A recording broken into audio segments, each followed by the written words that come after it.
Sarap pakinggan ng mga huni ng ibon. Ayan. Although, ayan po, mataas ang araw, pero malamig pa rin. Ayan. Doon sa part doon, there's parang frosting, sabi nga ni Wendell. Malamig. Ayan. Okay. Ayan, kaka-enjoy. Ayan, nakikita nyo yung fog. Fog ba yun? Banda doon sa may hill.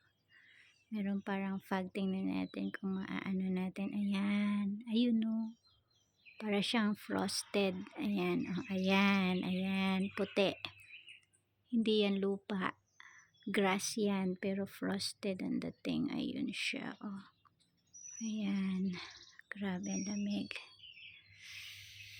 Ooh. Oh. Ganda ng lugar. Ayan. Kaya nakakarinig ako ng mga iba't ibang huni ng ibon. Ayan. Ayan. Tapos, kahapon may nakita kami blue jay at saka parang isang kulay pula. Ayan. Magbibilad-bilad ako. Ayun, oh. Mga huni ng ibon. Kailangan magbilad-bilad para mawala ang jet lag. Ayan.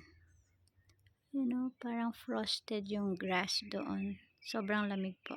Yeah. Yung mga sanay sa Amerika, hindi ako maiintindihan. Pero yung mga hindi sanay sa Amerika, maiintindihan ako. Ayan.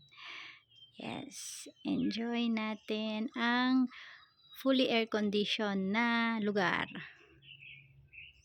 Ayan. I pray na lumamig-lamig sa Pilipinas right now. Kahit papano. No? Okay.